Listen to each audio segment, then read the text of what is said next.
మీరిద్దరు రండి లాయర్లు ఇటు రండి. పల్లా గారు మీరు ఇటు రండి. ఇటు వచ్చేసి లాయర్లు. మీరు లాయరే పార్టీ తెలియట్లేదు. రెండు అప్పుడు మధ్యలో నుంచి వాళ్ళు రండి. కొంచెం ఎన్నికరా.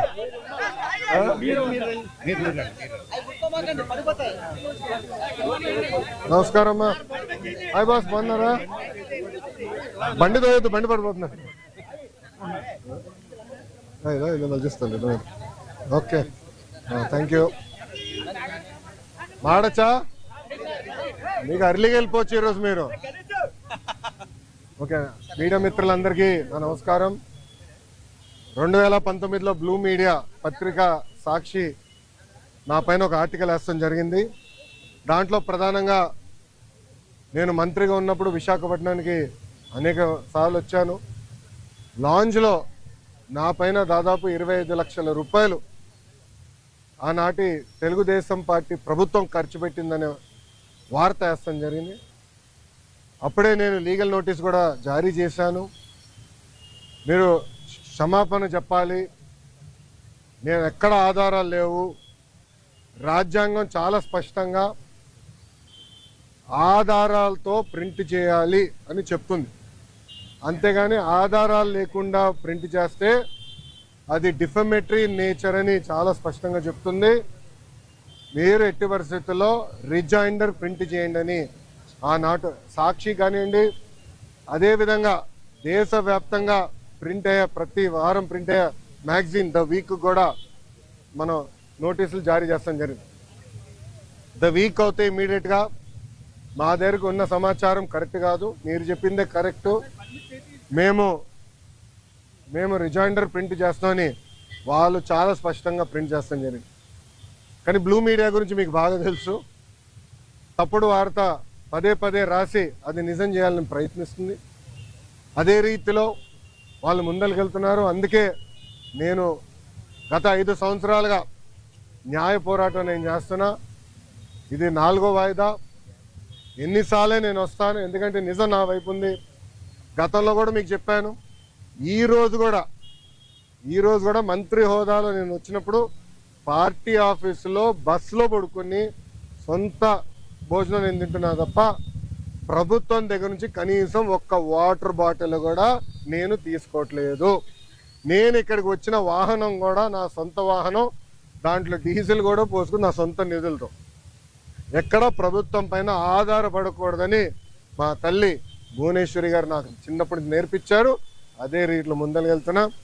ఎట్టి పరిస్థితుల్లో ఈ కేసు నేను లాజికల్ ఎండ్కి తీసుకెళ్తాను. ఎన్నిసార్లు వాయిదాలు వేసినా నాకు ఇబ్బంది లేదు, ఎన్నిసార్లు రమ్మన్నా నాకు ఎలాంటి మొహమాటం లేదు. ఎందుకంటే నేను తప్పు చేయలేదు. నిజం గెలిచడానికి కొంచెం ఆలస్యమైనా నిజం గెలుస్తుందని బలంగా నమ్మే వ్యక్తిని. గతంలో కూడా నేను చూశాను, నాకు నేను కట్టుబడి ఉంటా. ఇప్పుడు మీడియా మిత్రులు కానీ ప్రశ్న ఉంటే సమాధానం చెప్పిన సిద్ధం. అవును సార్, అవును సార్.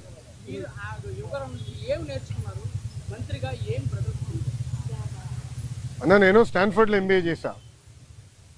నేను స్టాన్ఫర్డ్ ఎంబీఏకి అప్లై చేసినప్పుడు ఒక ప్రశ్న ఉంటుంది స్టాన్ఫర్డ్లో, వై స్టాన్ఫర్డ్ ఎంబీఏ అని. అంటే ప్రైవేట్ రంగం నుంచి రాజకీయాల్లోకి నేను రావాలనుకుంటున్నాను, ఏదో ఒక టైంలో వస్తాను, స్టాన్ఫర్డ్ ఎంబీఏ నేను ప్రిపేర్ చేస్తున్నాను భావిస్తున్నాను అనుకున్నా అని రాశా.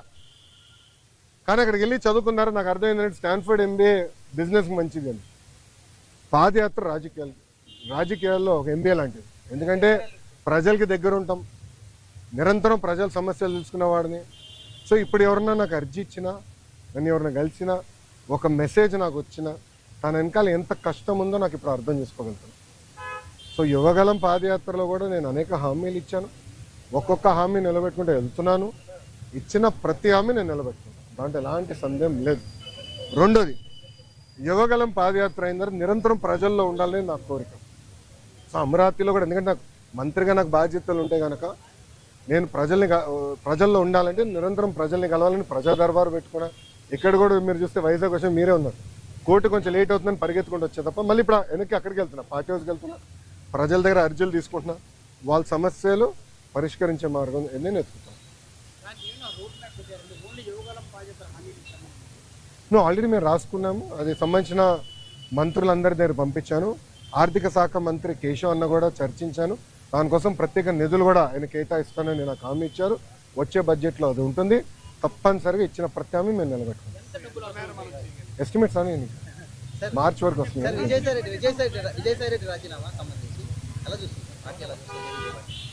ఏ పార్టీ? వైకాపానా తెలుగుదేశం పార్టీ. ఇప్పుడు ఒకటన్నా, తల్లి చెల్లికే జగన్మోహన్ రెడ్డి గారి పైన నమ్మకం లేదు. ఇంకా పార్టీలో ఉన్న నాయకులకు ఎలాంటి నమ్మకం ఉంటుంది? మేము ఎప్పటి నుంచో చెప్తున్నాం, వైకాపా నాయకులు డబ్బుల కోసం పార్టీనే అమ్మేస్తాడు ఈయన అని. ఇప్పుడు అది నిజం అవుతుంది కదా. ఒక్కొక్కరు రాజీనామా చేసుకుంటూ వెళ్తున్నారు. దానిక నేను శిక్ష పడదని నేను ఎక్కడ అన్నాను తల్లి? నో ఐఎమ్ సారీ, నేను ఎక్కడన్నా శిక్ష పడదని. ఇప్పుడు లిక్కర్ కానివ్వండి, ఇప్పుడు ఒకటమ్మా 2019 నుంచి 24 వరకు మేమందరం ప్రజల్లో ఉన్నాం. పాదయాత్రలో కూడా నేను చెప్పా, ఎవరు నేను వదిలిపెట్టాను, ఏ అధికారులు రాజకీయ నాయకులు చట్టాన్ని ఉల్లంఘించారు ఎవరిని వదిలిపెట్టాను. ఇప్పుడు దర్యాప్తు జరుగుతుంది, ఇన్వెస్టిగేషన్ జరుగుతుంది. త్వరలోనే అన్ని బయటకు వస్తే నేను భావిస్తున్నాను. So let investigation get completed అమ్మా. ఇక్కడ విజయసాయి రెడ్డి గారు ఉన్నారు, లేదంటే ఎల్లయ్య పుల్లే ఉన్నారనేది టైంలో ఉన్నట్టాలి కదమ్మా. సో ఇన్వెస్టిగేషన్ జరగకుండా నేను ముందరే మాడతాం కూడా కరెక్ట్ కాదు. Let investigation happen. Yes yes మీరు కాకినాడ పోర్ట్ విషయం కూడా మీ అందరు తెలిసిన విషయమే. కాకినాడ పోర్ట్ కూడా అడ్డగోలుగా తుపాకులు పెట్టి రూపాయి ఆస్తిని సుమారుగా 6 పైసలకి కొట్టేసానికి ప్రయత్నించారు. కొట్టేశారు, క్షమించాలి, ప్రయత్నం కాదు, కొట్టేశారు, ట్రాన్స్ఫర్ చేసుకున్నారు. కేసు పడింది, దానిపైన ఈడీ వాళ్ళు కూడా లవ్ లెటర్లు రాశారు విజయసాయి రెడ్డి గారికి. రా బిడ్డ రా అని ఇంటికి. అన్నీ బయటకు వస్తున్నాయి కదా. సిమిలర్ వ్యాషన్ దీనిపైన కూడా కంప్లైంట్లు వస్తాయి, తప్పనిసరిగా యాక్షన్ తీసుకుంటాం.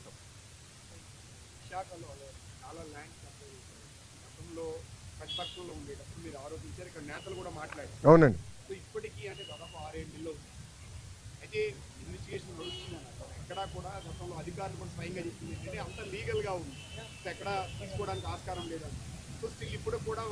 సో ప్లీజ్ బీ పేషెంట్, ఓపిక పట్టండి స్వామి, దర్యాప్తు జరుగుతుంది కదా. అవునండి.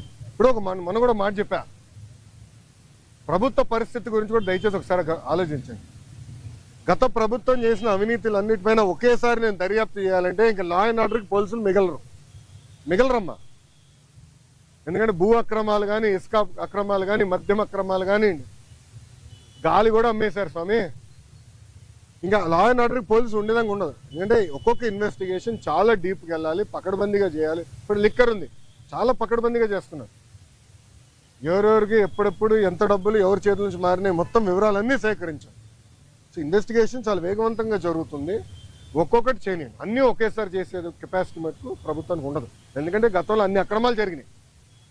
నేను కూడా దీనిపైన చాలా స్పష్టంగా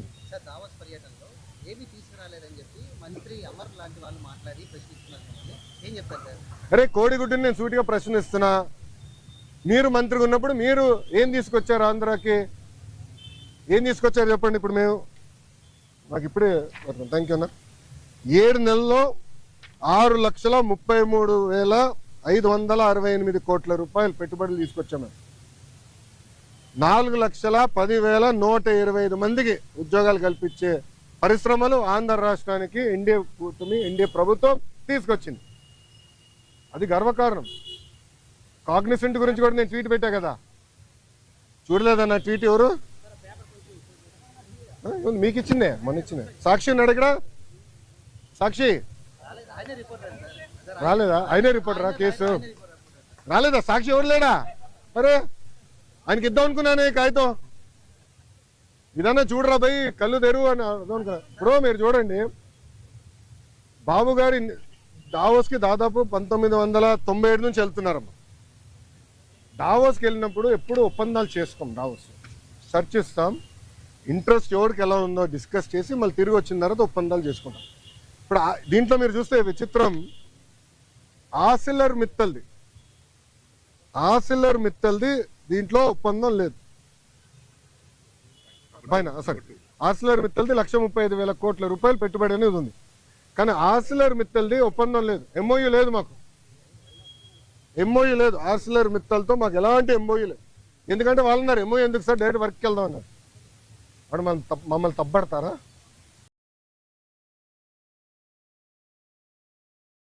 వాళ్ళు అన్నారు ఎంఓయూ ఎందుకు సార్, డైరెక్ట్ వర్క్కి వెళ్దాం అన్నారు. వాడు మమ్మల్ని తప్పబడతారా?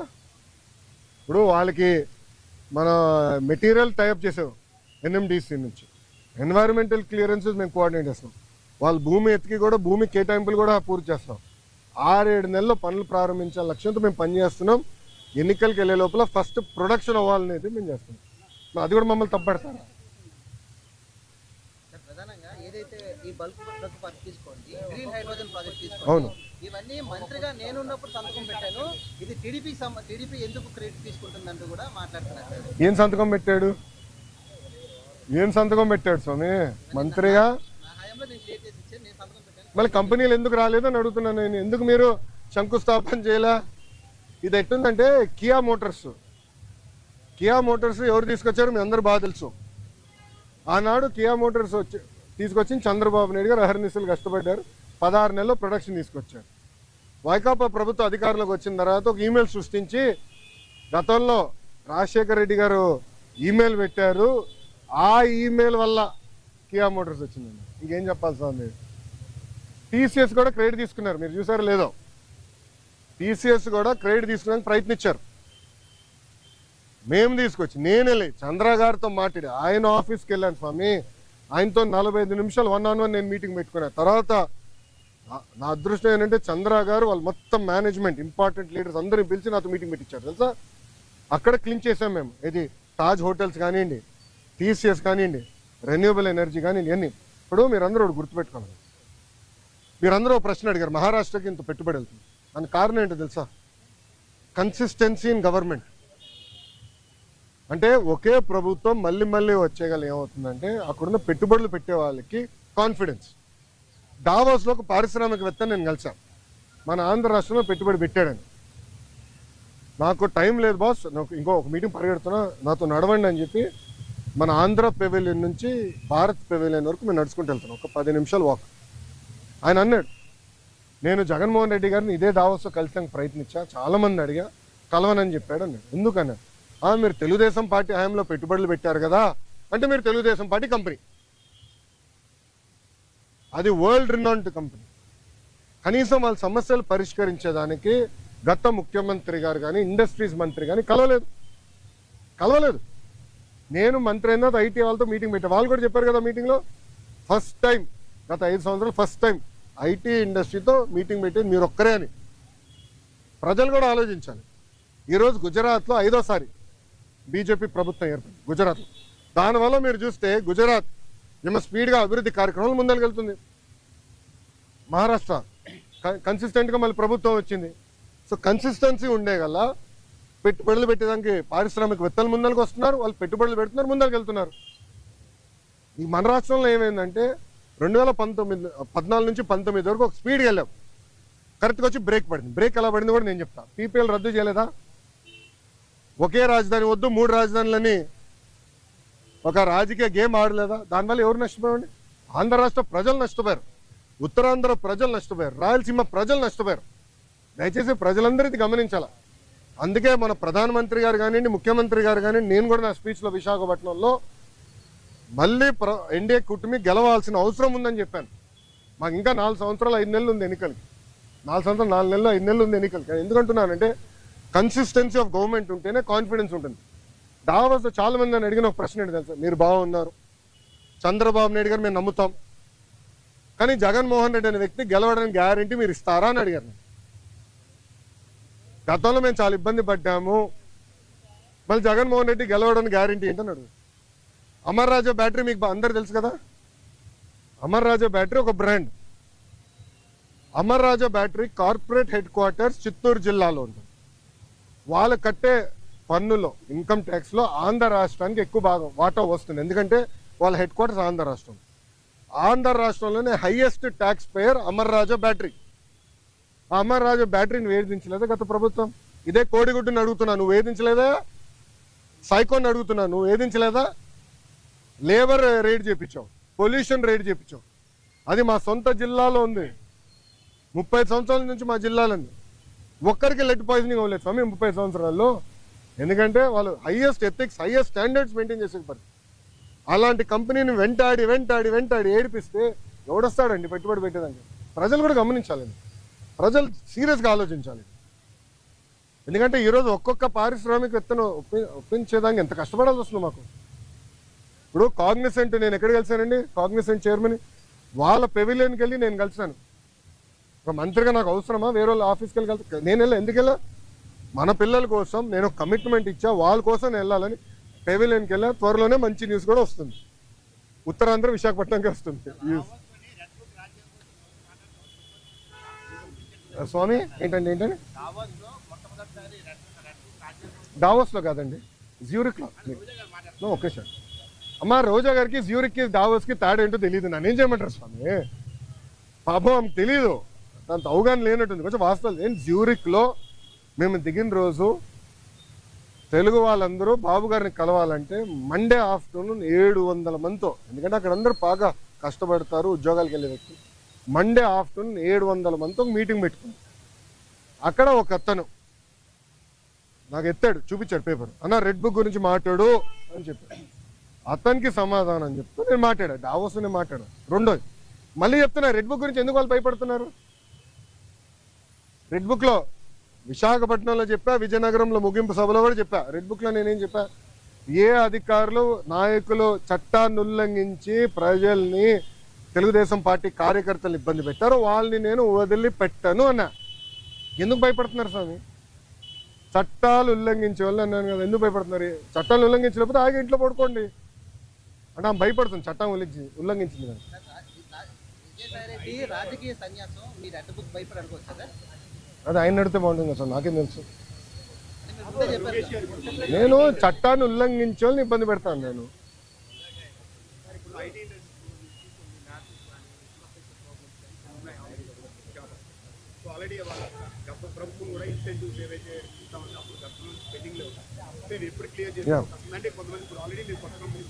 ఎస్ ఎస్ అన్న, ఇప్పుడు నేను ఆల్రెడీ వాళ్ళందరితో టచ్లో ఉన్నా. వాళ్ళు అడిగిన బేసిక్ ఎమ్యూనిటీస్, ఇప్పుడు బస్ అడిగారు, స్ట్రీట్ లైటింగ్ అడిగారు, ఆ బేసిక్. దాని తర్వాత రాత్రి మన మొబైల్ పోలీస్ యూనిట్ ఉంటే బాగుంటుందన్నారు. అవన్నీ మనం ఏర్పాటు చేసాం. ఇన్సెంటివ్స్ విషయంలో కూడా నేను కేశవంతో మాట్లాడి త్వరలోనే అది రిలీజ్ చేస్తాను, నాకు సందేహం లేదు. కొత్త కంపెనీస్ ఆల్రెడీ ఇప్పుడు టీసీఎస్, ఇది ఓపెన్ బుక్, పెద్ద విషయం లేదు, రెడ్ బుక్ కాదు, ఓపెన్ బుక్ కూడా. మేము గ్రేనంటే చాలా స్పష్టంగా వాళ్ళు ఆల్రెడీ భూముల కోసం కూడా వెతుకుతున్నారు. త్వరలోనే భూములు కేటాయించి వాళ్ళ క్యాంపస్ కూడా ప్రారంభించబోతున్నారు. ఈ లోపల టెంపరీగా వేరే బిల్డింగ్స్ కూడా ఏర్పాటు చేస్తాం. ఎస్, ఐటాప్ ఉంది ఇంకా. నన్ను ఐటాప్ ఇస్ స్టిల్ కంటిన్యూయింగ్. వాళ్ళు డైరెక్ట్గా నాతో టచ్లో ఉన్నారు, they are directly in touch. అవసరం లేదండి, వాట్సాప్ మెసేజ్. చాలా మంది నాకు జస్ట్ ఒక మెసేజ్ పెడితే నేను పరిగెడుతున్నా, నాకు ఎలాంటి డౌట్ లేదు. 3 months 90 రోజుల్లో వస్తుంది సార్. టీసీఎస్ 90 రోజుల్లో ఆఫీస్ ప్రారంభించబోతుంది. క్యాంపస్ కోసం భూమి ఎత్తికాము, అది వాళ్ళు చూస్తున్నారు. ఫైనలైజ్ అయింది, అదొక 2-3 సంవత్సరాలు పడుతుంది. కట్టాలి కదా క్యాంపస్ అనేది, టైం పడుతుంది. మినిమం 2 years పడుతుంది క్యాంపస్ కట్టడానికి. ఈ లోపల టెంపరీ అంటే రెంట్కి తీసుకుని అకామిడేషన్లో స్టార్ట్ చేస్తాం. మళ్ళీ నన్ను అడుగుతూ ఏంటి స్వామి, అంత న్యూస్ మీ దగ్గర ఉంటే? అవును, మీకే నాకని బాగా తెలుసు, మళ్ళీ మీరే నన్ను అడుగు. వాళ్ళు అది టెక్నికల్గా నేను చెప్పకూడదు స్వామి, ఎన్డీఏలో ఉన్నాను, నాన్ డిస్క్లోజర్ అగ్రిమెంట్ సైన్ చేశాను నేను చెప్పకూడదు. ప్లీజ్ అండర్స్టాండ్, లీగలీ బైండింగ్ ఇదమ్మా. మళ్ళీ నేను ఇదే కోర్టుకి రావాలి, ఓకే? అది నేను ఎందుకంటే అది ఎన్డీఏలో ఉన్నాం కనుక అయిందా మాట.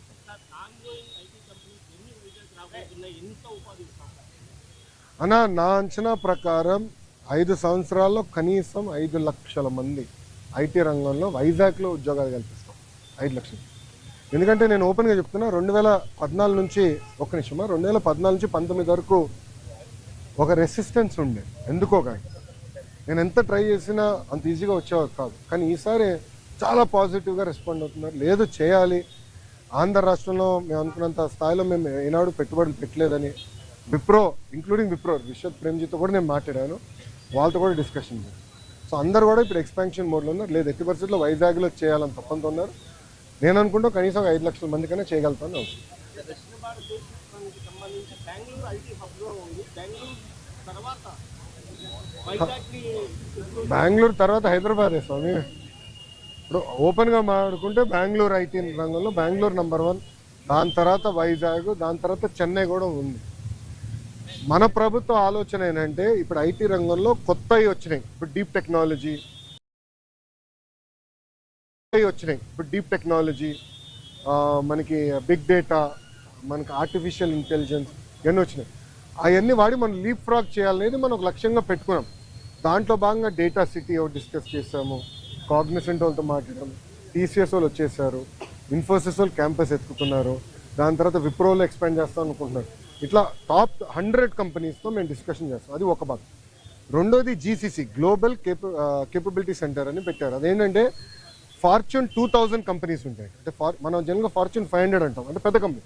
దాని కింద ఉంటాయి అంటే $200 మిలియన్ $300 మిలియన్ రెవెన్యూ ఉన్న కంపెనీలు కూడా ఉంటాయి. అంటే 2500 కోట్ల నుంచి 3000 కోట్ల రెవెన్యూ కంపెనీ. వాళ్ళందరూ కూడా భారతదేశంలో ఒక డెవలప్మెంట్ సెంటర్ పెట్టాలనుకుంటారు. దాన్ని జీసీసీ అంటారు. ఆ జీసీసీ కూడా డైరెక్ట్గా వాళ్ళు పెట్టుకుని ఏం చేస్తారంటే కాగ్నిసెంట్ అన్నో ఏఎన్ఎస్ఆర్ లాంటి సంస్థలతో వాళ్ళు మాట్లాడి మీరు పెట్టండి, మీ దగ్గర మేము కొంటామండి.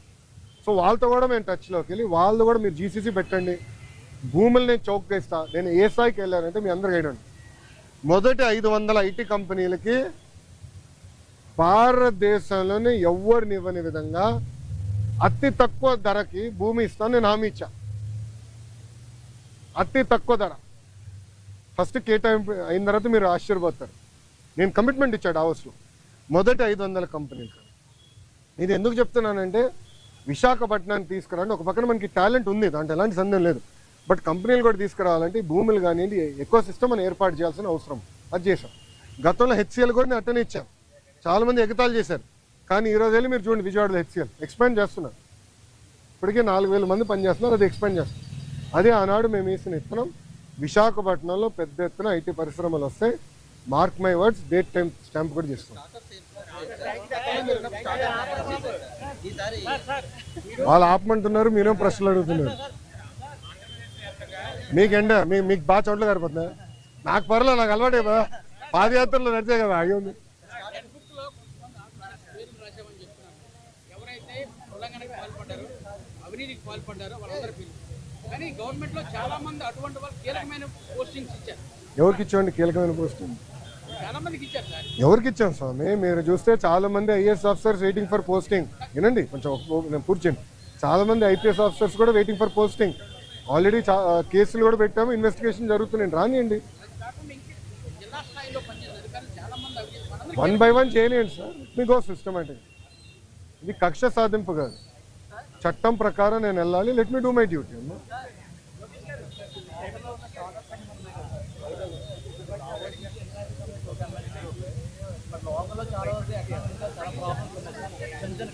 అవును అవును.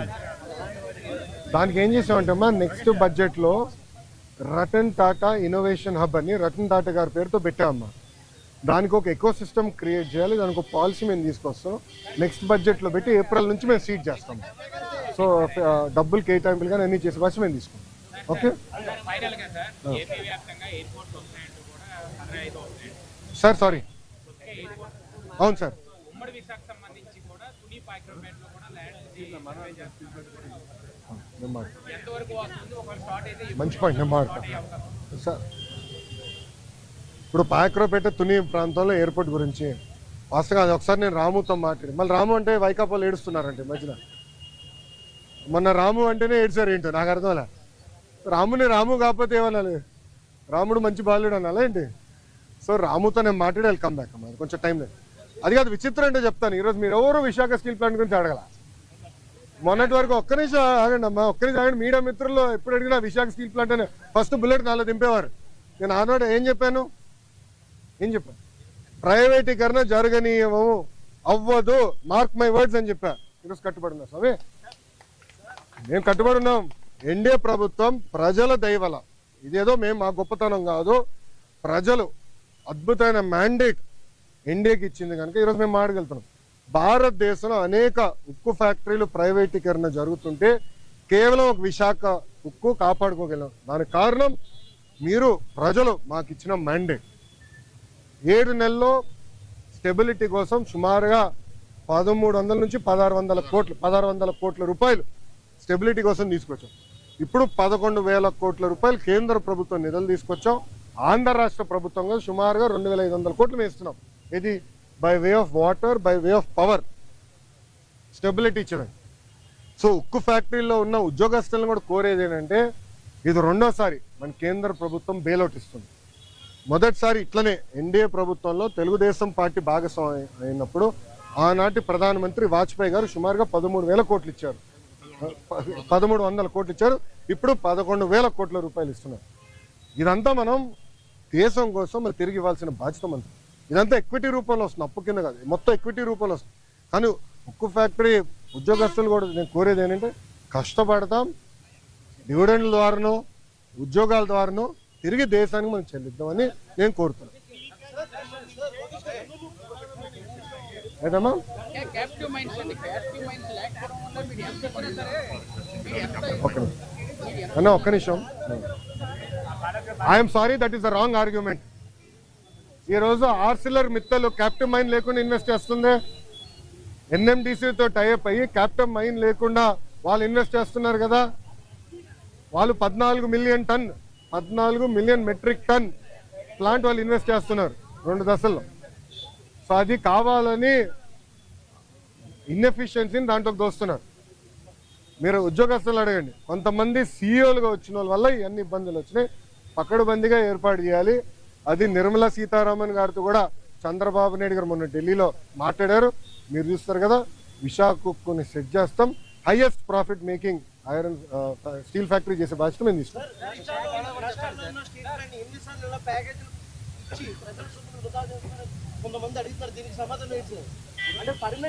విచిత్రం ఏంటంటే చేయకపోతే ఏమో ప్రైవేటీకరణ అని మీరే అడుగుతారు, ఇస్తే ఏమో ప్రజల డబ్బు వృధా చేస్తాను అన్న ఒక మాట.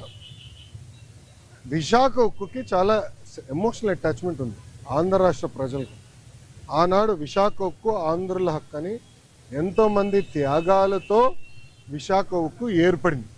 కొంతమంది అధికారుల ఇన్ఎఫిషియన్సీ వల్లనే, మళ్ళీ ఐఎమ్ రిపీటింగ్, కొంతమంది అధికారుల ఇన్ఎఫిషియన్సీ వల్లనే ఆ ఉక్కు ఫ్యాక్టరీ ఇలాంటి పరిస్థితికి వచ్చింది.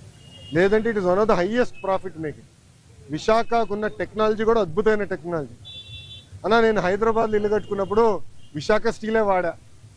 ఇప్పుడు అమరావతిలో ఇల్లు కట్టబోతున్నా, విశాఖ స్టీలే వాడతా. ఎందుకంటే నాకు నమ్మకం ఉంది ఆ స్టీల్ మీద. క్వాలిటీ, ఒక్క నిమిషం వినండి పూర్తి, క్వాలిటీ పైన నాకు నమ్మకం. అంటే అంత మంచి టెక్నాలజీ ఉంది విశాఖ. కొంతమంది లీడర్షిప్ వల్ల దెబ్బతిన, అది నిర్మలా సీతారామన్ గారితో కూడా చర్చ జరిగింది. పకడ్బందీ అయిన లీడర్షిప్ని మేము తీసుకొస్తాం, దాని దారిలో పెడతాం. డివిడెండ్ ద్వారా, ఉద్యోగాల ద్వారా మళ్ళీ దేశాన్ని తిరిగి మేము డబ్బులు ఇస్తాం. ఓకేనా? పాపం మీ వాళ్ళకి చోట్ల గారిపోతున్నాయి. ఒక్క నిమిషం, మళ్ళీ సమాధానం చెప్పొస్తే పారిపోయానని మీరే రాస్తారు. బాగండి, చెప్పండి సార్. సారీ, రిపీట్ చేయండి సార్. సాయిరెడ్డి గారు ఏమన్నారండి? రాజకీయ సన్యాసం తీసుకుంటున్నానని చెప్పారు. ఇంకా మళ్ళీ దాని పార్టీలో చేరేది, టీడీపీలో చేరేది ఏమన్నా?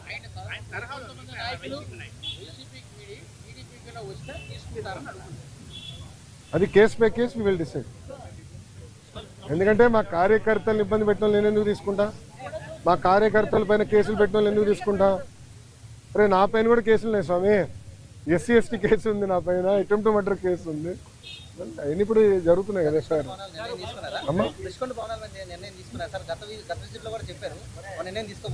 తీసుకోవాలమ్మా. ప్రజలకు ఓపెన్ చేయమంటారా? చూడాలేమో ప్రజలు కూడా. ఒక 3 నెలలు ఓపెన్ చేద్దాం. భారీ ప్యాకేజ్ విడుదల చేయడం ఓకే. స్టీల్ ప్లాంట్ పైన 8 సంవత్సరాలు పోరాడుతున్న వ్యక్తులు ఒకే ప్రశ్న అడుగుతున్నారు. ప్రైవేటీకరణ విషయంలో ప్రభుత్వం ఎందుకు క్లారిటీ ఇవ్వలేకపోతుంది? ప్యాకేజ్ ఇస్తున్నారు. స్వామి ఒక్క నిమిషం, ఇంకా ఎన్నిసార్లు చెప్పాలి స్వామి? ఐఎమ్ సారీ, ఒక్క నిమిషం. చంద్రబాబు నాయుడు గారు చెప్పారు, కుమారస్వామి గారు చెప్పారు, నేను చెప్పా. ఇంకెంతమంది చెప్పాలి స్వామి? ఇంకెంత హామీ ఇవ్వాలి? అరే ప్రైవేటీకరణ జరగదని చెప్తే మళ్ళీ నీకు డౌట్ ఏంటి స్వామి? ఒక్క నిమిషం, మీరు ఏ మీడియా స్వామి? ఒక్క నిమిషం, మీరు కొంచెం చదవాలి స్వామి. ప్రైవేటీకరణ జరగదని చెప్పిన తర్వాత ఇంకేం డౌట్ స్వామి? నేను స్ట్రైట్ క్వశ్చన్ మిమ్మల్ని అడుగుతున్నా. ప్రైవేటీకరణ జరగదని నేను హామీ ఇచ్చా, నిధులు తీసుకొచ్చాం, క్యాపిటేషన్ చేసాం, ఇంకేం హామీ ఇవ్వాలి నీకు? బాండ్ పేపర్ రాసి వాళ్ళ? ఒక నిమిషం, బాండ్ పేపర్ రాసి వాళ్ళ నీకు? అరే అందరు జగన్ లాగా ఉండరు, గుర్తుపెట్టుకో. ఏం స్వామి మీరు కూడా అటు మాడితే? అది కాదు, అడిగేదాన్ని కూడా ఒక అర్థం ఉండాలి. సార్ ఒక్క నిమిషం, మీడియా మిత్రులు కూడా మీరు ఆలోచించండి. ఈ ప్రశ్నకి ఏమైనా అర్థం ఉందా? ఇప్పుడు నేను అందరు జగన్ లాగా ఉండరు, గుర్తుపెట్టుకో. ఏం స్వామి మీరు కూడా అటు మాడితే? అది కాదు, అడిగేదాన్ని కూడా ఒక అర్థం ఉండాలి. సార్ ఒక్క నిమిషం, మీడియా మిత్రులు కూడా మీరు ఆలోచించండి. ఈ ప్రశ్నకి ఏమైనా అర్థం ఉందా? ఇప్పుడు నేను ప్రైవేటీకరణ జరగనీయనని నేను హామీ ఇచ్చా. 7 నెలల్లో ఎంపీ గారు పోరాటం వల్ల, ఎమ్మెల్యేల పోరాటం వల్ల 1600 కోట్ల రూపాయలు తీసుకొచ్చాం. భారతదేశం వ్యాప్తంగా అన్ని ఉక్కు ఫ్యాక్టరీలు ప్రైవేటీకరణ జరిగే సమయంలో విశాఖ ఉక్కుకే, కేవలం విశాఖ ఉక్కుకే 11,000 కోట్ల రూపాయలు ఎక్విటీ రూపంలో, నాట్ డెట్, ఎక్విటీ రూపంలో కేంద్ర ప్రభుత్వం తీసుకొస్తుంది. రాష్ట్ర ప్రభుత్వం కూడా సుమారుగా 2,000 పైచిలక కోట్ల రూపాయలు ఎక్విటీ రూపంలో తీసుకొస్తుంది. మళ్ళీ ప్రైవేటీకరణ అడుగుతాడు ఈయన, నాకే అర్థం అవుతుంది. నీకు ఎట్ట సమాధానం చెప్పాలి రప్ప? మీరే చెప్పండి, నాకు అర్థం. ఒక నిమిషం, నేను చాలా స్పష్టంగా దీని గురించి చెప్పదలుచుకున్నా. పిల్లలకి ఎలాంటి ఇబ్బంది లేదు ఈరోజు, ఎందుకంటే డైరెక్ట్ యజమాని అకౌంట్లో మేము వేస్తామని హామీ ఇచ్చాం. రైట్, ఆల్రెడీ ఫైనాన్స్ కూడా కేటాయించాం. ఓన్లీ ఇష్యూ ఏంటంటే కేంద్రం నుంచి దళితులకి కేంద్రం నుంచి డబ్బులు వస్తామా, అది లింకింగ్ ప్రాసెస్లో అయిపోతుంది, త్వరలో రిలీజ్ అవుతుంది. సో డైరెక్ట్ అకౌంట్లో వేస్తాం. ఎవరు పిల్లల అకౌంట్, తల్లిదండ్రులకి ఎలాంటి ఇబ్బంది లేదు, వాళ్ళని పిల్లలు చదివించుకోవచ్చు, యజమాని అకౌంట్లో వేస్తాం.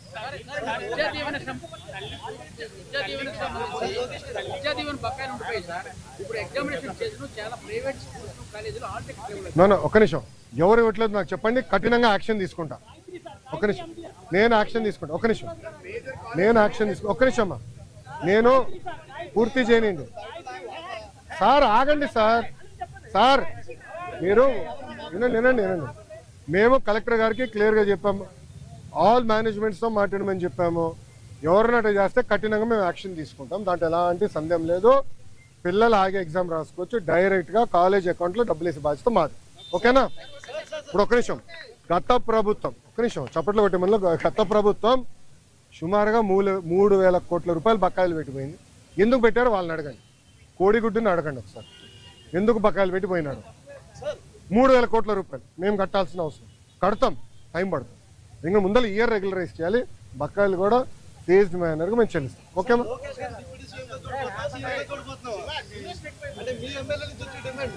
తెలుగుదేశం పార్టీ కార్యకర్తగా చూస్తున్నాను అంతే, నాకు అవసరం లేదు అనా. ఒక్క నిమిషం, చంద్రబాబు నాయుడు గారు నాకు ఏ బాధ్యత ఇచ్చినా అహర్నిశలు నేను కష్టపడతా, పని చేస్తా, పార్టీని బలోపేతం చేస్తా, అంతేగాని పార్టీకి చెడ్డ పేరు మటుకు నేను తీసుకురాను. మీరు చూశారు, పాదయాత్రకి వెళ్ళా, నా వల్ల పార్టీకి ఏనాడు ఒక ఇబ్బంది కలగదు. నేను ఒక క్రమశిక్షణతో పార్టీ నాకు ఇచ్చిన ప్రతి బాధ్యత నేను నెరవేరుస్తాను, కట్టుబడి ఉన్నా. కొత్త కమిటీల్లో నేను కూడా ఒక చర్చ చేస్తున్నా, రేపు పాలిట్ బ్యూరోలో డిస్కస్ చేస్తున్నా. ఒక వ్యక్తి ఒక పదవిలో 3 టర్ముల కన్నా ఎక్కువ ఉండకూడదు నేను వ్యక్తిగతంగా నమ్ముతాను. అది నా వ్యక్తిగత అభిప్రాయం, పార్టీ అభిప్రాయం కాదు, నాయకుల అభిప్రాయం కాదు, నా అభిప్రాయం, లోకేష్గా నా అభిప్రాయం. నేను కూడా ఈసారి నేషనల్ జనరల్ సెక్రటరీగా ఉండకూడదని నేను భావిస్తాను. ఎందుకంటే 3 టర్ములు నేను అక్కడనే ఉంటున్నాను, వేరే వాళ్ళు కూడా అవకాశం రావాలి. గ్రామ పార్టీ నుంచి పార్టీలో మూవ్మెంట్ పాలిట్ బ్యూరో వరకు రావాలనేది నా లక్ష్యం, నా ఆలోచన. రైట్ ఆర్ రాంగ్ అది పెద్దలు నిర్ణయిస్తారు, నా ఆలోచన అది. అందుకే ఈసారి నేను కానీ రాము కానీ, మళ్ళీ రాము అంటే ఏడుస్తారు వైకాపాలో, ఎందుకు ఏడుస్తారు నాకు తెలీదు. రాము ఏమో నన్ను అన్నంటాడు, నేనేమో రాము అంటాను, ఇద్దరే. సో రాము కూడా, మొన్న రాము నేను కూడా మాడుకున్నాం, దావోస్లో కూడా లంచ్ చేస్తుంటే మేము మాడుకున్నాం. సో రాము కూడా ఏదన్నా నేను కూడా వేరే దానికి వెళ్దాం, వేరే వాళ్ళకి అవకాశం ఇద్దాం, పార్టీలో మూవ్మెంట్ రావాలని మేము అనుకుంటాం. ఓకే ఓకేమ్మా, థ్యాంక్ యూ.